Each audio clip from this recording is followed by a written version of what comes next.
Good afternoon, everybody. Pardon me. My name's Howard Deiner. As you can tell from my heavy accent, I'm from the States. I live about 20 miles northwest of the Empire State Building. Funny thing is, in my spare time, I'm a private pilot, so I fly around to the New York area. So I suggest that if you ever come to visit in the area, and I fly on the weekends, you might want to consider taking the bus. Well, that didn't work. Anyhow, let us get started. We're going to talk today about legacy code retreats, okay? And we're going to start off by talking about what the problem is out there, the problem that we're trying to solve, right? So actually, the word legacy, right, isn't such a bad word. Right? I mean, the definition for it talks about, getting millions of dollars. It's like, wow, I don't mind that. But if you look at that second part of the definition, right, when we talk about legacy of pain and suffering, that gets closer to the truth. Now, if you actually look up legacy in the Mac dictionary, it actually has something, that's a little bit closer to the truth, right? When we talk about legacy applications, we're usually talking about things that were from the past, right? So an ATM, many times, will actually boot only from floppies because of when they were designed, right? So it's kind of hard to deal with them. Where do you buy floppies nowadays? I'm not even sure. The definition in the Mac dictionary gets to go a lot closer to where we're going with this stuff, right?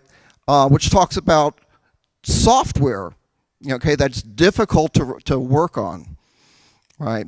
Now, when you use the word legacy in front of the word code, whatever smile you have is going away, right? Because unless somebody wants some kind of thankless job, right, where you're looking at dark and murky code, right, and then they're not going to enjoy it, And typically, it's a manager that comes to you. And the manager says, listen, I got this legacy code over here. I need you to add a couple of features. And oh, by the way, don't break anything, right? Because there's usually a lot of pain involved in that kind of stuff. And your upside is limited. By the way, my slides have a lot of extra text. Again, so you can go back and look at this stuff. If, stop me if you can't get it, but yeah. Okay, legacy code from Mike Feathers, right? Everybody I'm sure, knows this definition. And it's really kind of simple, because right up in the preface of his book, right, he talks about the fact that code without tests is legacy code, right? And what we mean by tests is not just some kind of test where somebody can I'll run the thing and I'll take a look and, yeah, it seems to be working, right? We're talking about fully automated tests, right? And automation that does the verification that things actually work correctly, right? And that's a big difference. So there's more definitions for legacy code. Code basically that you inherited from somebody else, that's usually legacy code. Code that's from an earlier version of the software. Code that nobody wants to work on. Or, if you're into Jean-Paul Sartre, existential despair. That's a good definition of legacy code, right? My definition of it is code that you depend on and need, but you're afraid to change it because you're not really sure what's going to happen, right? It's hard. You really don't understand what's going on inside of it. It's scary.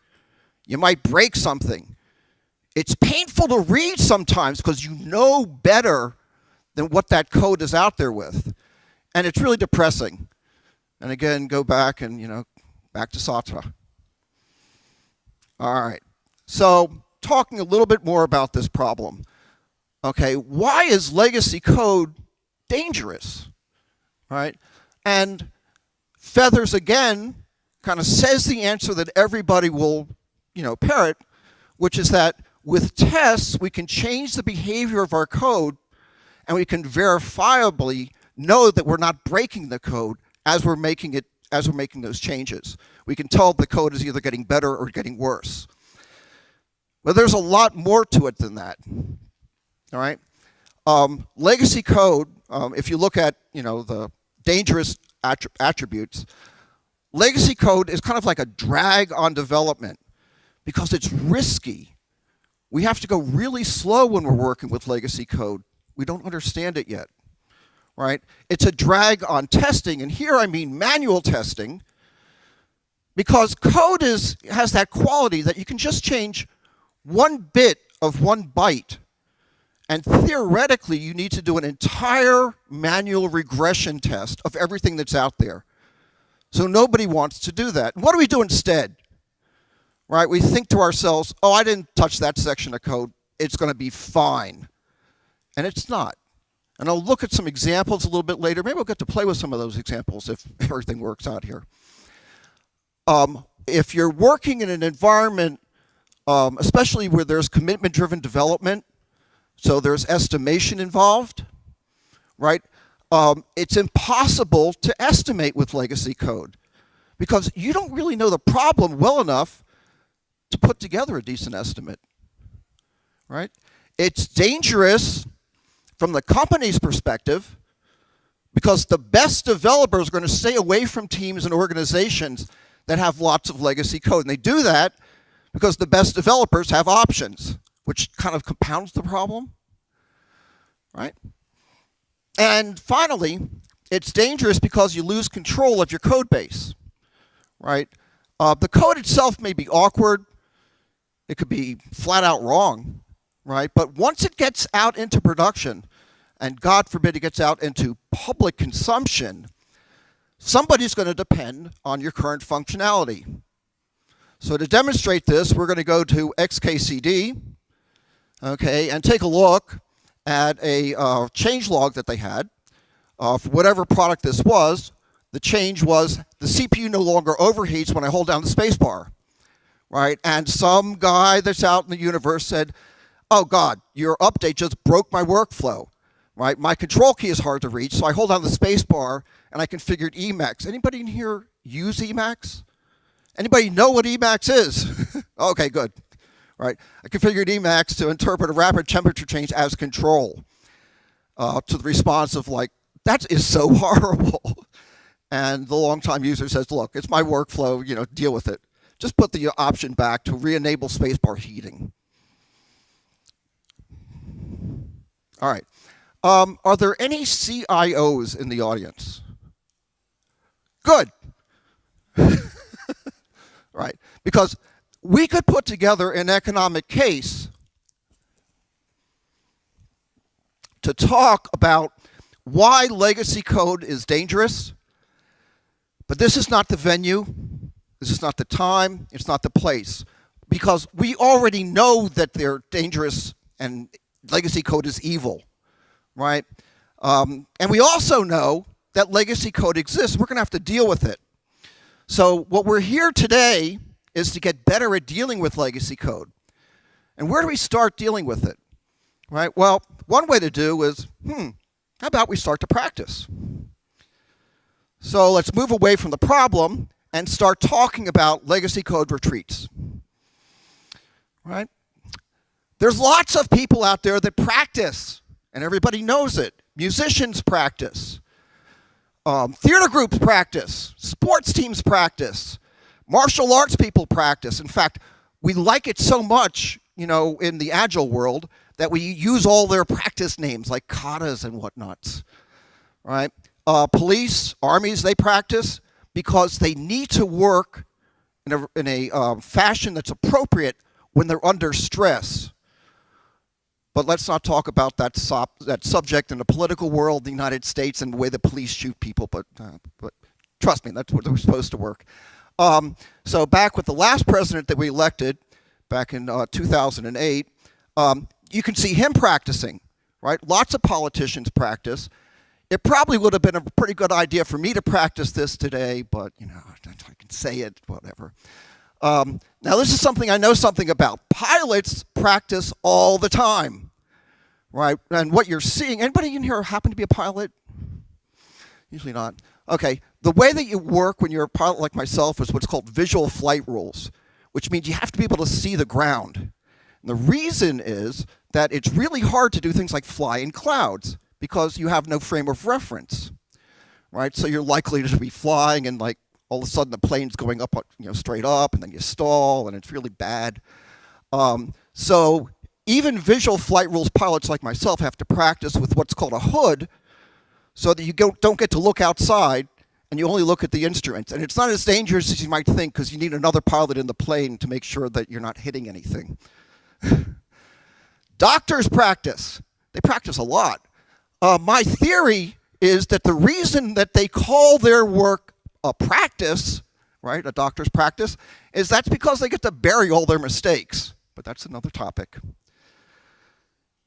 Okay, so I believe in the Agile fluency model. In fact, this year, I've been doing Agile since 2001. And I've been a coach, like you could say a full stack coach in agility since 2003.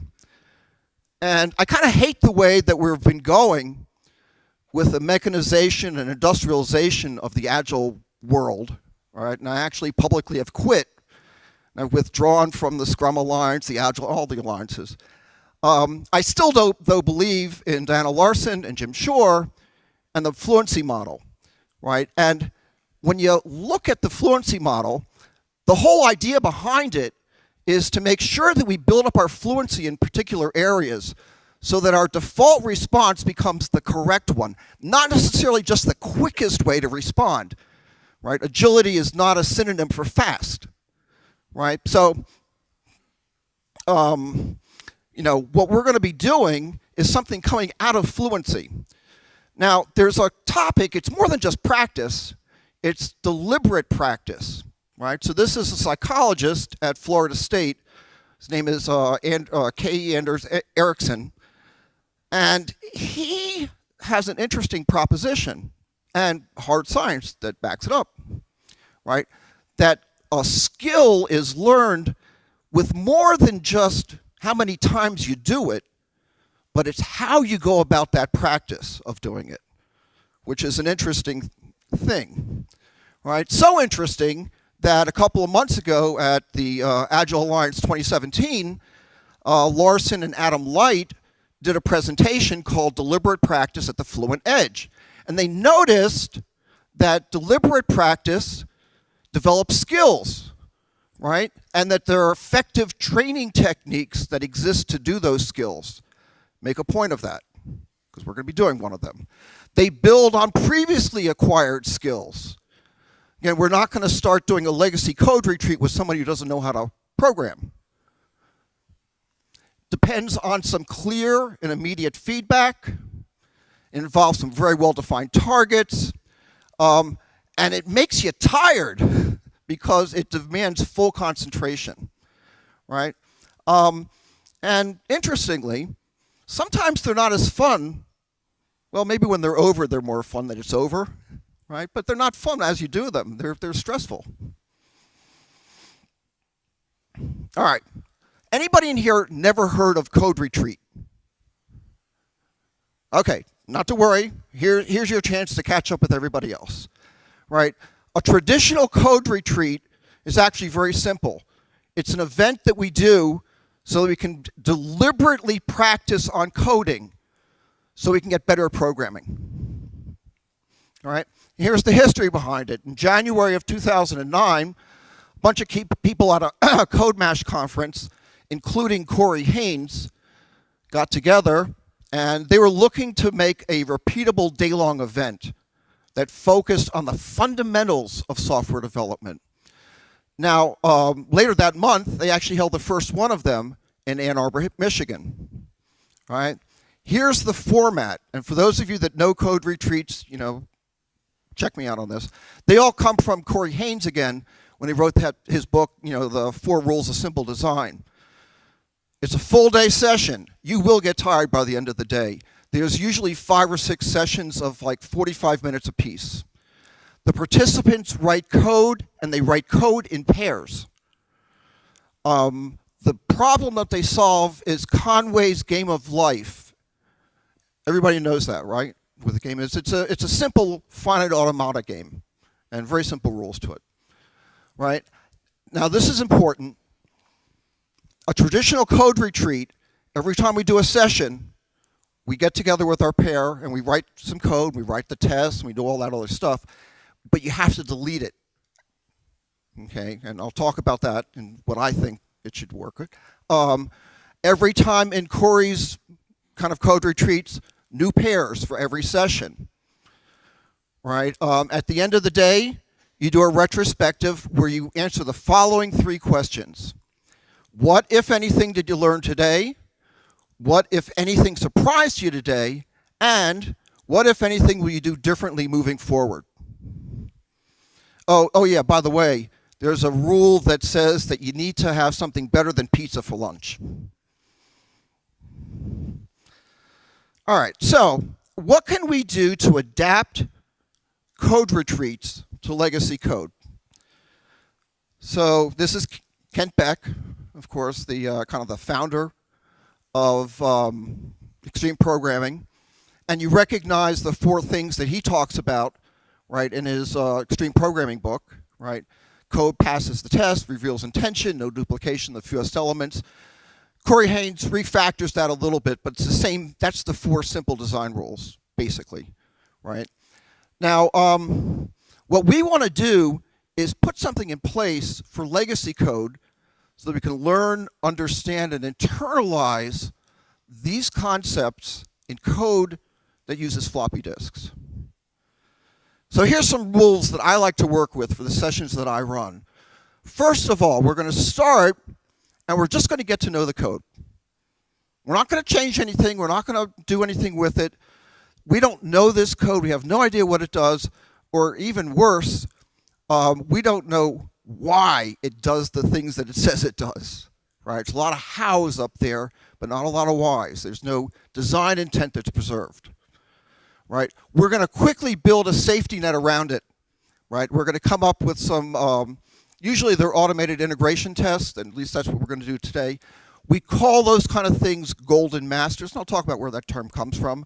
That's going to allow us to work safely as we go through and start refactoring the code. Our basic thing, the thing that's probably more important than anything else, is to make the code readable. Legacy code is usually legacy, again, because the design intent has been lost, right? So a lot of this kind of code is going to have some of the really basic things like numbers, magic numbers that are sitting in there, or terrible names for things. So just simply using variable renaming can add readability to your code immensely. And in fact, it's one of the best things you can do. Forget about all the fancy, design patterns and stuff. We want to understand the code better and improve its readability, so we do that with tests. And the neat thing about tests, at least what I find is neat about it, is that when you come to a piece of code, you want to be able to read it, but more particularly what you're probably coming to the piece of code for is to understand what it does. And small unit tests give you a nice little snippet, right? Because we all work with cut and paste, or I like to call that the paradigm of inheritance hierarchy. It's a bad one, right? But we don't want to do that. So we want to get some very readable stuff in with tests. We want to learn where the bad pieces of code are. And we can do things to help with that, with things like method extractions, reduction of method size. We'll do some of that also. And then finally, when we get through and we've gotten to an appropriate level of safety, then we can start to move forward. So this is going to involve a lot of looking for, what Feathers calls seams in the code, refactorings that kind of exploit that seam. For example, I like to look in code and find things where I can put dependency inversions in, right? And allow me to get better testing inside the code, real testing. Oh yeah, one more thing. At least for the groups that I work with that attend legacy code retreats, not everybody in there has been fortunate enough to work in an organization where the very best of them is expected in terms of quality, right? So these new practices, such as promiscuous pairing, dependency-free unit testing, all that kind of stuff. We need to have a chance for this kind of stuff to sink in, right?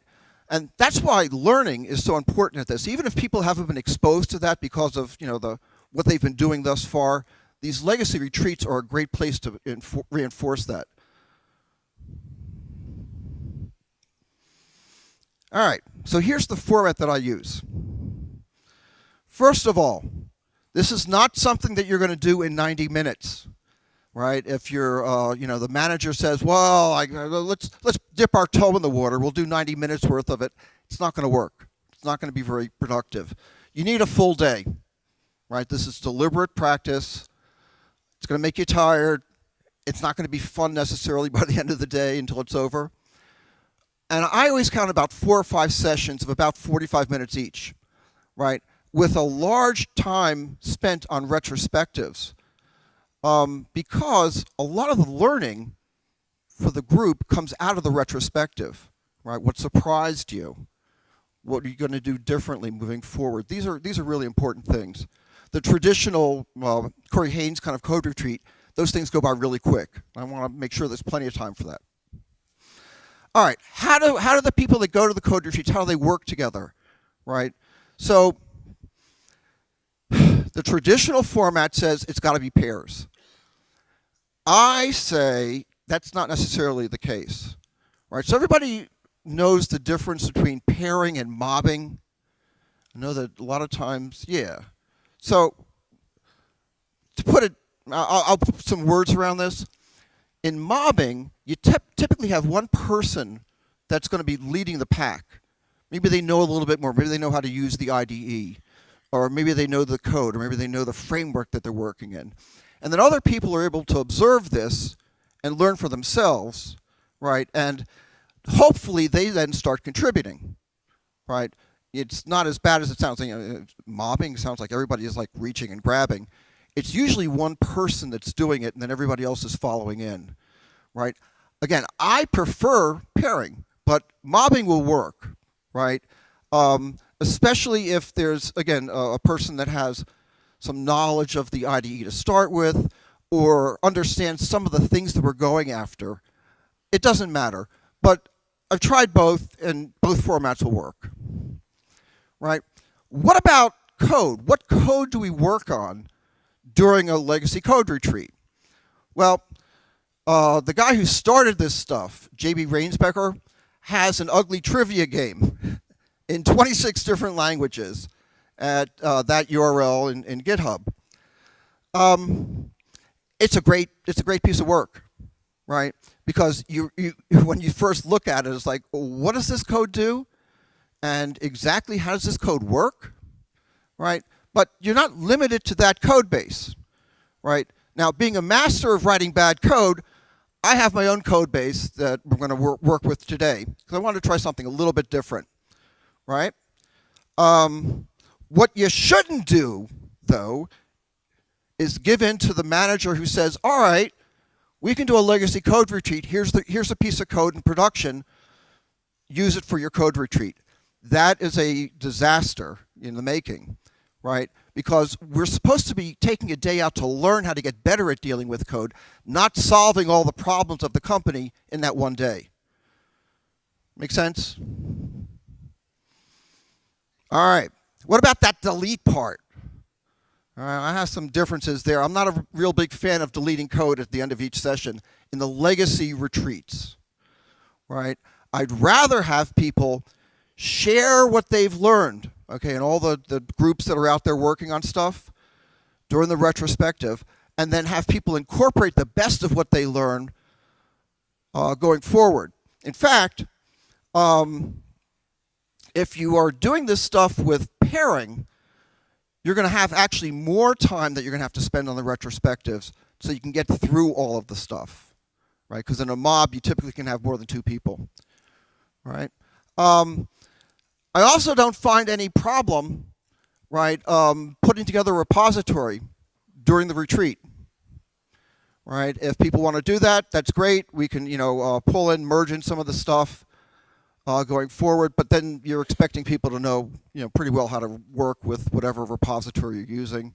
But anyhow, something to think about. Then comes the question of switching up pairs or switching up mobs, right? The focus of the day is on learning. Because I make that difference about pairing isn't, a requirement, we have to figure out how to work together, especially since this might be the first time that the people in this organization have gotten together to do an event like this. So I can't give you the optimal solution for it. It works out. I do find that giving people the option of saying, you got 2 feet, if you think that you might work better in another team, go ahead and do it. Whatever works is fine by me, right?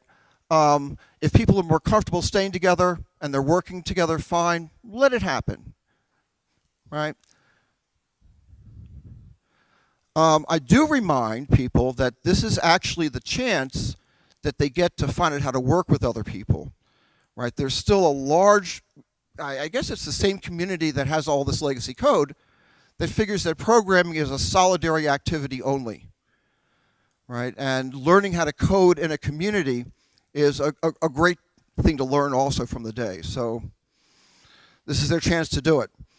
The way I guess I work with this is 2 sayings that we come from the States. The first one is, let those who ride decide. That's something that is used in the motorcycle community, right? Because there's 50 states, and each state has their own ruling on whether or not you have to wear a helmet, right? So in the more libertarian states, let's say California, bikes can be sharing the lanes on the highway with you. They don't need to have any helmets, and they have a lot of this, let those who ride decide. I think it's fine. Most people that ride motorcycles are younger. If they fall off, or hit by a car, they're good organ donors. So I don't need to feel paternalistic about this, right? And then we also have this saying of your mileage may vary, right? So you buy a car and it's advertised that it gets, 40 miles to the gallon or whatever, they say. And then they say at the end, your mileage may vary. Oh, so it might not get anything near that, but you have this number, meaningless number up there anyhow. But yeah, let those who ride decide. Your mileage may vary. It's very important, I believe, that you set learning objectives, right? Because this is deliberate practice. This is what we mean by it. It's not a matter of just people going in there and monkeying around with the code, right? I share those kind of areas of focus before we get started. Now, I've already kind of told you my hand on what we're going to be doing on my, the format that I run with organizations, right? I find it very effective, in these corporate IT settings. How many people in here, by the way, are in a corporate IT setting versus a software product setting? How many people in corporate IT? Quarter, perhaps. Okay. Anyhow, this is always a good place, especially in a corporate IT setting, of getting started. Now, as you get more of these kind of learning opportunities going, you can start considering much, much more, and you usually do this in what they call a community of practice. So a great place to get started, this is a URL from Adrian, I'm going to mess his name up here, Bolbaka, something like that. And I can't say enough good things about it. I don't know him, but I can't say enough good things about what I see out there, right? He's taken ugly trivia way out to the next level, right? He's painstakingly taken all kinds of screencasts in all sorts of areas that we can do deliberate practice with, right? And I'm just going to read through these. Nothing to system. Stop me if anything is unusual. We're going to talk about golden masters today. We're going to talk about fixing bugs. As you go through your legacy code, you're going to look at something and say, how does this even work? And then you might realize, actually, that's a bug in the legacy code. And here's a great topic in there. Adding features into legacy code. Remember, that's the whole idea for this thing. The answer is we don't add features. First, we get started stabilizing things. Right? There's the basic rules of how to go about refactoring, dependency inversion, all the stuff that you know, extract overrides, mocking. And again, he goes through this. This is all done in a Java setting. Right? So it's pretty accessible to a lot of people, extracting classes, putting in true unit tests, not the kind of manual tests that you see sometimes. Documenting defects with tests so that now once the test is right, it starts working. Refactoring conditionals with explaining, decomposing them, basically making the code more readable. It's a great place, I find, for more advanced topics. You also need that good closing, right? Because at the end of the day, this is where you want to really reinforce those three questions of what, if anything, did you learn today? What, if anything, surprised you today? And what, if anything, you're going to do different moving forward? Right? It's that third one that you really are looking for. All right? So, enough of that. Let's start doing kind of a demonstration of what a full day of legacy code retreats would be in an hour. And we're going to get started with the first part of it. Now, we're going to do actually these first two sections. And then we're going to have the break, and then we'll come back and do the rest of it. That makes sense to everybody? All right, so the first section, as you recall, has to do with reading the code. Right? So, talk about dangerous. There's two things that make refactoring legacy code so dangerous. The first thing is that you don't have automated tests that are on this legacy code. Right? You're going to break something and you don't even know it. So you got to be really careful. Then the other problem that goes along with that is, since you don't understand what the design intent was, it's really difficult to put automated tests into place. Right? So what I want to reinforce is that programs are solutions to problems. Right? The original developer who did the code that you are now cursing at was not a bad person, probably. He probably spent a lot of time understanding the problem and putting together the code the way that he did. But that understanding is now lost because of the solution that he engineered, right? It's probably a very efficient way for the original developer to have coded it. But efficiency is not something that we strive for. Effectiveness is what we need, right? Because now we're scratching our heads and we're looking at code that's telling us what to do, but it doesn't tell us why it did it, right? Look, computers don't care what code looks like. It's only people that do, right? But people are the ones that have to understand how the code works so they can go forward with it and make it better and do new things. So computers are cheap. People are expensive. Anything we write should be written with the idea that the next person to read it is a crazy sociopath who doesn't mind killing you for anything, any little thing that you do. He knows who you are, and he knows where you live. So code accordingly. All right, let's get back to the code and actually do this. We have code that we don't understand, and we should treat it as if it's made out of extremely fragile glass, because any slight motion that we do to it could break the code into 1,000 different shards, and we're never going to be able to reassemble them, right? So it's at this stage that we have to go through and read the code. Maybe even use the debugger as we run some stuff. Maybe take some notes about what we're looking at. You know, we're looking for what the original developer wrote, right? And we're trying to ponder over that, right? But remember, the important thing is that we don't make any changes at this point, right? Because that code could shatter. So now, let's start reading some code and reflecting on results. Now, I'm hoping that I'm going to get some volunteers. I'm not going to do this. I wrote this junk to begin with, and I don't want to do it again. So if there's people in the audience that would love to come up, don't make me call on you. Come on up here, and I want you to read through this code. This is great code.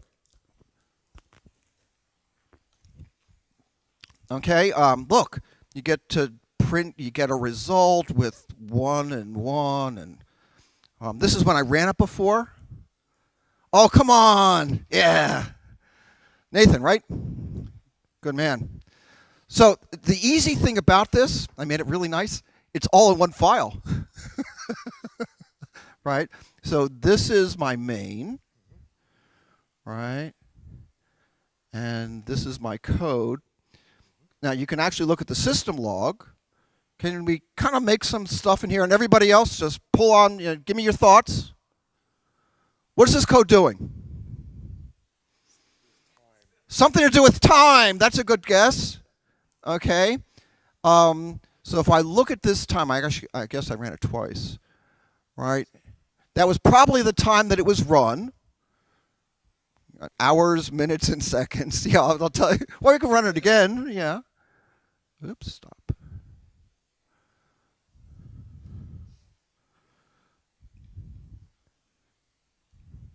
Okay, so I'll give you another hint. Remember I said it was a pilot? Yeah, it's doing some kind of translation between time and how pilots talk about time. Yeah, well, that Z, yeah, oh, sorry. That Z stands for Zulu, which is Universal Time Coordinated, or GMT. That's what pilots use, so yeah, they got that. Converting time from local time to UTC. Yeah. You have to turn that on? There should be a button. And then what's this other stuff? What does this other stuff look like? When we tell each other time, do we say that it is almost 16:38:42?